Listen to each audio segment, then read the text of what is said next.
Hey, it's a Friday, and we say good morning, everybody, the 5th of January. Welcome to Breakfast with Roger and Friends on WAZU, and that includes Terry Chamberlain. Good morning, Terry. Good morning. And Dr. Gene Sedler. Good morning, Gene. Good morning. Not a bad morning. It's a little on the cold side, but because the wind isn't blowing, it doesn't seem so bad. The two of you agree with that assessment of the weather? I do agree with that.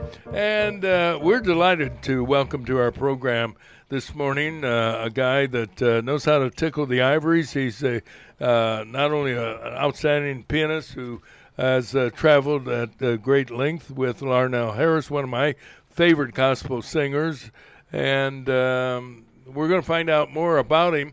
He started playing the piano at age 5, and he's known very simply as Simeon. And he's on the line this morning. Good morning. Good morning, Roger. How are you? Oh, well, wonderful. And Kathy Reynolds is here, and I know you work closely with her as well, Kathy. Say a hello to Simeon. Hello, Simeon Ambergy. Hey, Kathy. How are you? I was wondering what you guys were having for breakfast this morning. Donuts. Okay. There's no other contest.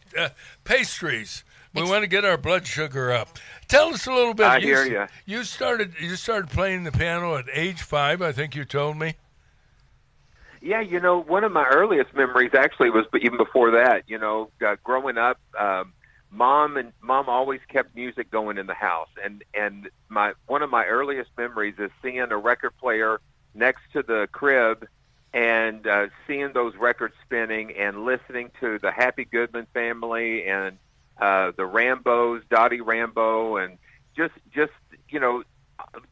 even before I could walk, I was surrounded by music and just playing the piano in church. There was a man named Robert Johnson. He was a blind individual but could play every instrument. He played piano, banjo, guitar, and I remember taking my little organ, like one of the little organs with a fan, and you push the buttons for the chords, and I had that against the wall, and I would just play along, and I would sit next to Bob out at the piano. So it was like, when you would ask a child what they were going to be when they grew up, it's like I already knew. I mean, I was going to be in service for the Lord in music ministry, and it's just like that's all I've known, and I've just really have been so blessed to be able to do that all of these years. So you were self-taught? Yeah, I just played by ear. I just picked, I just would listen. I got in trouble with my piano teachers because they tried to teach me how to read the music, and they made the mistake of playing the lesson for me before I heard it. And so as soon as I could hear them play what it was, well, I wouldn't bother reading the music. I just kind of play back what I heard. And it was it was interesting. So yeah, just pretty much just played by ear, and it's just an amazing thing. Yeah. Did you learn to play other instruments as well, Simeon? No, I've always wanted to learn how to play guitar, but frankly, what we can do now with the keyboard and technology, I can play everything from a kazoo to the London Philharmonic Orchestra strictly on the keyboard. And it's just incredible what you can do.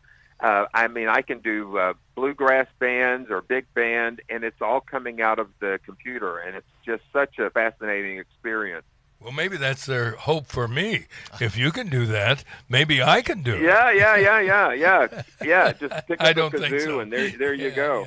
Yeah. Tell us about some of the people you've worked with in the music industry. I'd mentioned about one of my favorites, Larnell Harris, and Sandy Patty. Part of your. It's been amazing.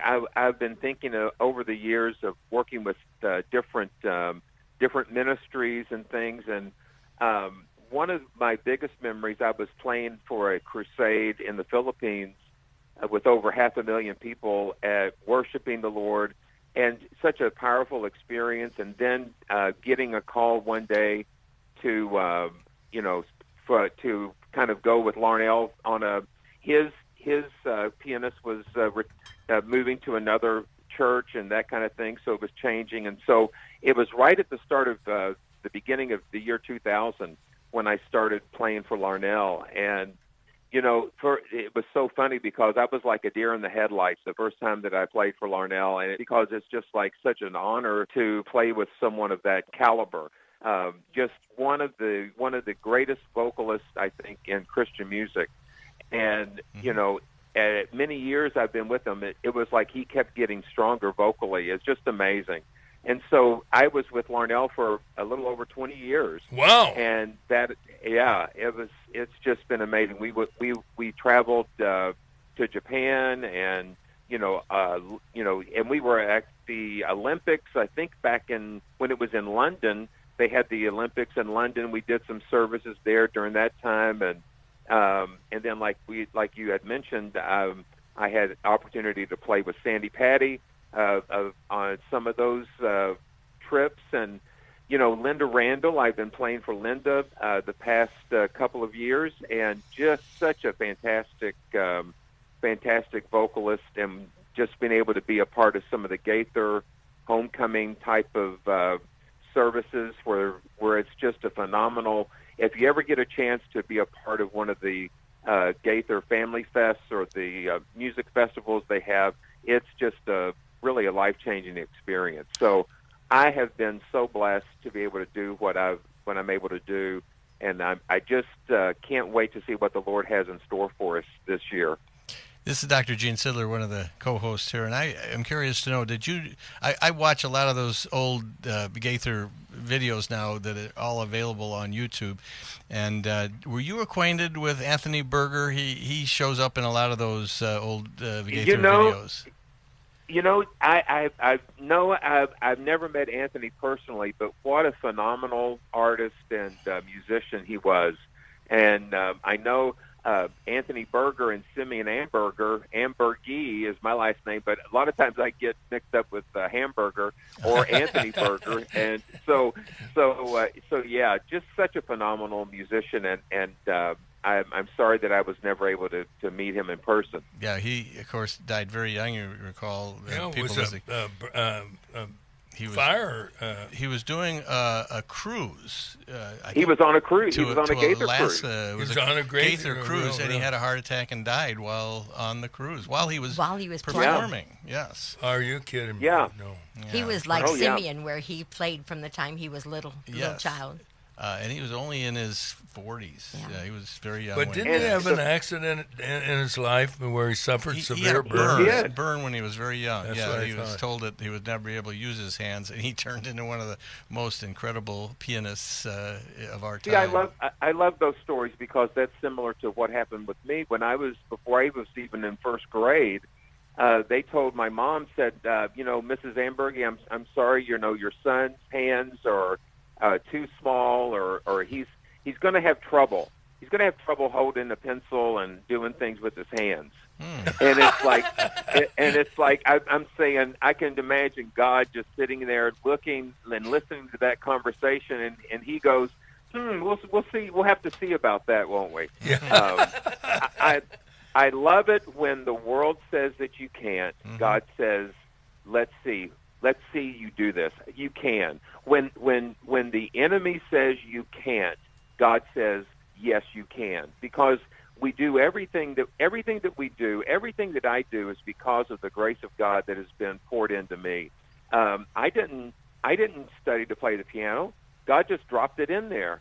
And he gives us each of these abilities and talents. He just drops it in. We listen to artists all the time and go, my goodness, that is so phenomenal. And it's like God just puts these gifts inside of us, and and all we can do is just say, God, I just have to give this back to you, and I want to glorify you and bless people and do what I can to just bring joy and bring your love into this world through the gifts that you've given to me.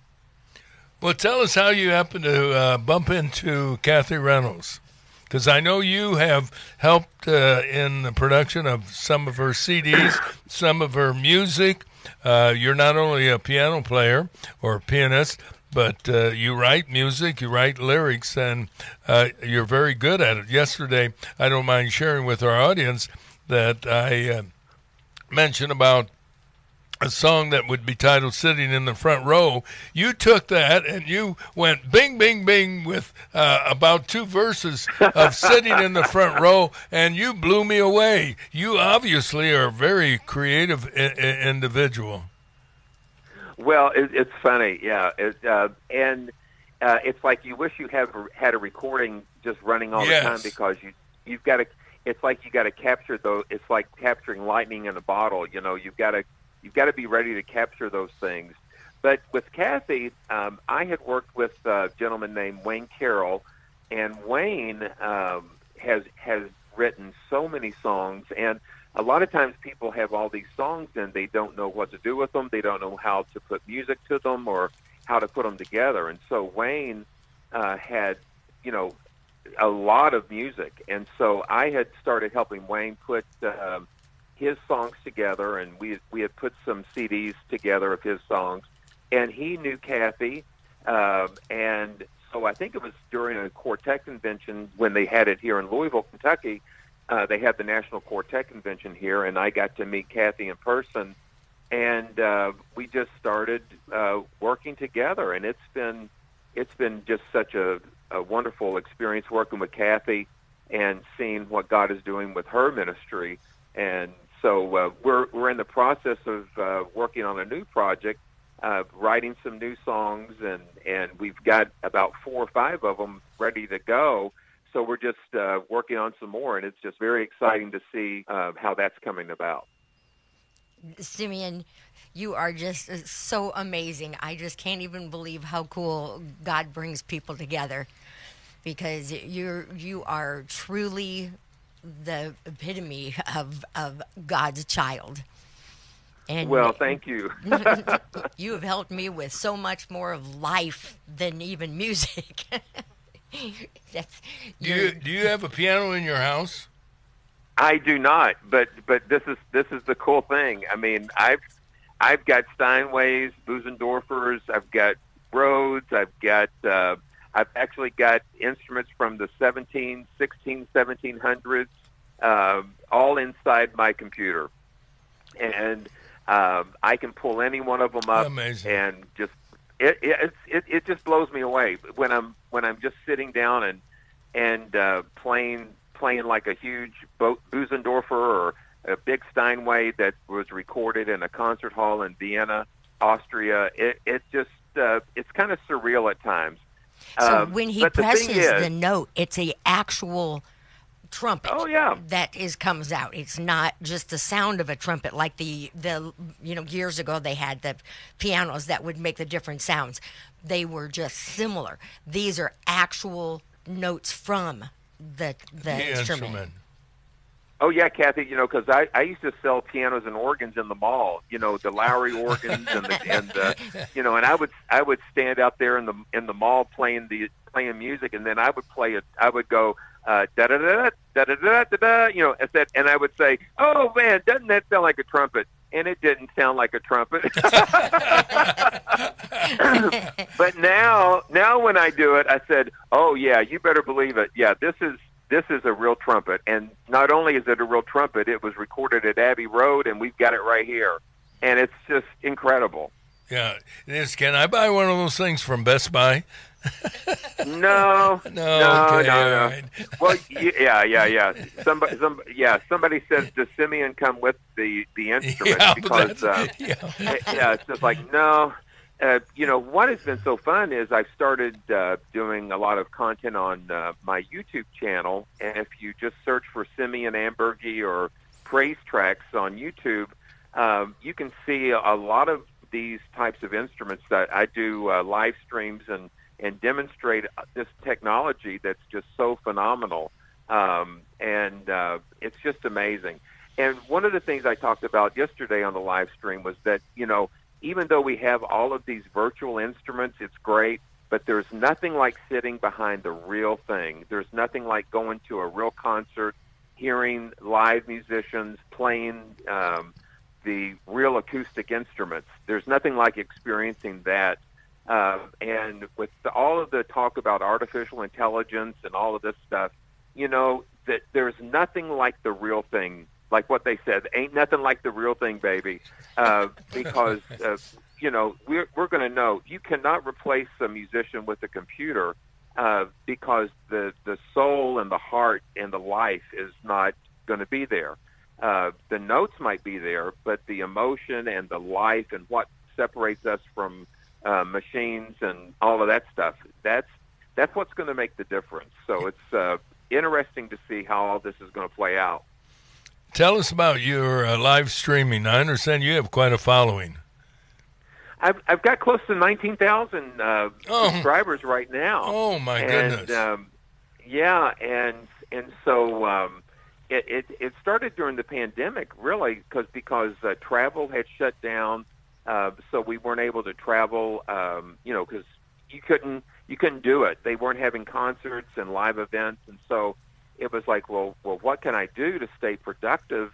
And so I started doing, more content on YouTube, doing pianos and taking a look at different instruments, and then it just started growing, and it's allowed me to have some very wonderful relationships with a lot of the different music software developers, and to get to know those in the music technology space. And it's just exciting, and I love interacting with people. I mean, like yesterday, I'm on the live stream, and I've got people from Germany, overseas, London, United Kingdom, all over the world. They're a part of this live stream, and we're able to kind of share the technology and the music together, and it's quite an experience. How do we access your live stream? Well, you just go to youtube.com/praisetracks. Praisetracks is the name of our company, and so if you go to youtube.com/praisetracks, you can kind of see what we're doing there, and praisetracks.com is our website as well. You can kind of see some of our other projects and other people that we work with. I'm very excited about a project that was released on the 1st of January. It's an instrumental project. Sean Irvin is a saxophone player from North Carolina, and I have done a couple of projects with him. I think this is probably has to be one of the best things that I've ever done. It is a collection of hymns and praise instrumentals, and it's called Timeless Praise, and you can hear that on all the streaming services. So if you just ask Alexa to play Timeless Praise from Sean Irvin, it should play the whole project. So be on the lookout for that. I know it'll be a blessing to you. I am looking on my laptop, Simeon, and it was very easy to find. If you do a search on YouTube for your name, Simeon, Simeon, and your last name, Amburgey. It turns out I didn't know how to spell it, and it still will come up with choices to match with, so it should find it either way. You've got almost 700 video, I guess over 600 videos posted. Some of them with as much as 100,000 views on them, and I'm looking at the Sean Irvin one here now that you posted a few days ago, and all the other ones here. You are an incredibly prolific musician with all of this work you've done to post your work and make it available to followers. And like you say, it's a lot of fun. I'm going to have to last year. Go home You're and going to listen have to here. subscribe. Yeah. I will. And then yes, you've got your own Praise Tracks website somewhere. Yes. Okay. Yeah, there's a link there when you go to the YouTube that you could go to his Praise Track website. And on top of that, you're also working with Kathy on her next CD. Absolutely. We're just what's so amazing is Kathy will just call up and say, "Hey, I got an idea for something. What about this?" And it's like the wheels just start turning, because the songs I think that mean the most are the songs that come out of our personal experiences and things. Larnell had something that he always would say when he would be with a choir, or we would be getting ready for a concert, and he would turn to the choir and he would say, "Listen, I don't believe you. I don't believe what you're singing." And the thing is, it's that you can sing the notes and you can sing the words, but something has to happen where what you sing, you're believing what you're singing, and then you're able to relate that to everybody else. And so the things that mean the most are the things that come out of our own life experience. And so when we sing those songs, the person on the other end says, "Oh, wow, I really feel that. I believe that." And they can connect to that because it'll connect to something that's happened in their own life. So these songs that we're working with Kathy on now are really going to be very special. And the funny thing is that they're all different styles. One's maybe country, one's could be a little dramatic, and some are fun. A lot of Kathy's songs, I think, are kind of songs. It's a spoonful of sugar helps the medicine go down. The fun song, it's a fun song, but it's got a message to it. One that we're working on right now is Hold Your Tongue. Hold your tongue, because the words that you speak are very important, and so we're trying to package that in a way to make sure that you watch what you say. Oh, be careful, little tongue, what you say. It might get you into big trouble someday. So whatsoever is lovely and whatsoever is true, let those words of life be what's coming out of you. Just fun things like that. Boy, I tell you, you're an amazing man. Do you, in the middle of the night, do you wake up and you have a piece of paper and a pencil there and say, "Gee, that's a great phrase. That's a great idea for a song"? Well, a lot of times the note application on the iPhone has been probably my best friend, because I'll be walking through and something will hit me, and I'll pick up the phone and I'll just start typing a note, typing an idea down, because like what we said earlier, you've got to capture those things. It's almost like there are an infinite amount of songs and melodies floating around in the atmosphere, and it's like a radio station. The radio station's transmitting, but I've got to have the receiver to pick it up. And so when we pick up those signals, we've got to be listening and be ready to pick it up. And then once we pick it up, man, we gotta write it down or take a note or something to remember it. And they're seeds; they're like little seeds, and you cultivate the seed, and then pretty soon it'll grow into a complete song. And that's what's so magical and fascinating to me when I see something start as something. Well, I don't know what this is going to come out to be, and then you hear it finally come together, and it's just such an amazing thing to experience. Well, you're an amazing man, and congratulations. I hope we can talk again, and keep up the good work. Praise the Lord. Well, thank you so much for having me on, and just bless you guys. And Kathy, we're going to keep working, and you guys have a wonderful day. You bet. God bless you. You're awesome, Simeon. God bless you. Thanks, guys. You bet. Simeon Ambergy, wow, what an accomplisher in the world of music. And Terry, as always, thank you. Kathy, thanks for coming in. And for introducing us to meet Simeon. And obviously, Kyle, a good job as always, and Dr. Gene Sidler as well. Have a great weekend, everybody. Remember, God loves you, and so do we.